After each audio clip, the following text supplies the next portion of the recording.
Hello YouTube! For me it is the next day, but for you guys it's probably Tuesday, and here is a quick update on the bread dough. So, as you can see, it's definitely risen a little bit overnight in the fridge. So the next step is going to be transferring it to a loaf pan and giving it a good few hours to rise there before baking. So now we have the dough in the loaf pan, as you can see, and we've knocked most of the initial air out. So now I'm going to be covering it with a tea towel and letting it sit for a few hours.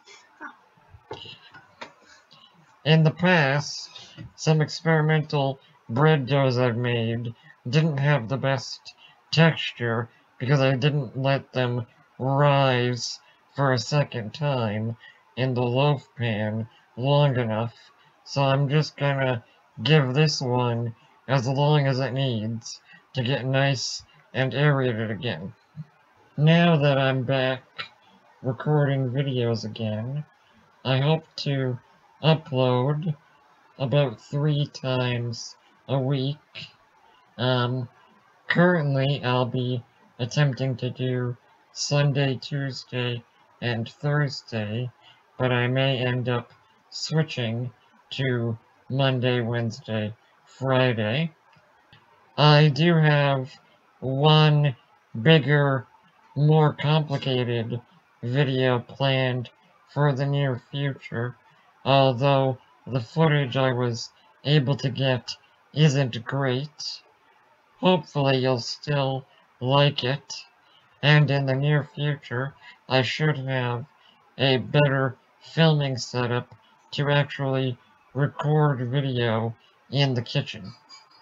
So it has been a full almost 5 hours, and the dough has finally risen in the loaf pan to an acceptable level. Woohoo! So we've cut some slices into it, and the oven is now preheating to 450.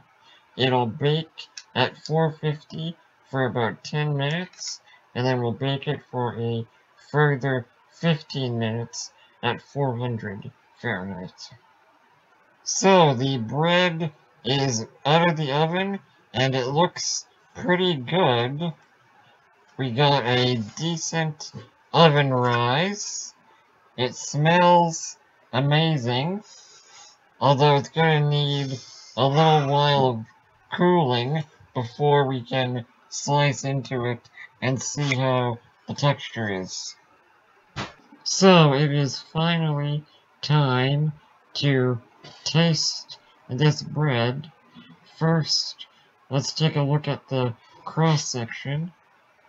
As you can see, a little bit dense, but still looks like a decent crumb structure, and smells very slightly of the honey, so I'm going to toast a little bit of this up and just have it with a little butter as a control taste test.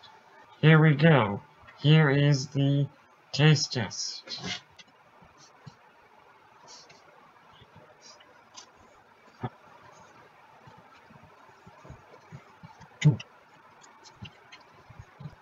Yeah, that's good.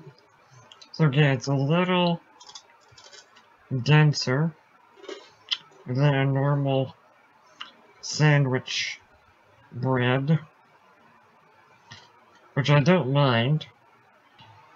Thinking about it, it also does have a slightly unique, almost sourdough fermented aftertaste, which I actually quite like, and I'd like to think that's from using the fermented honey syrup as opposed to a normal sweetener. Final tasting note after my third bite, the crust tastes a little bit like caramelized, almost burnt honey, and it's really delicious. So again, maybe just add about 3 tablespoons of honey to a normal bread recipe, but I think in the end, the fermented honey did add a little something, especially to the back end. Well, thank you for watching, and I look forward to exploring food more in the next video.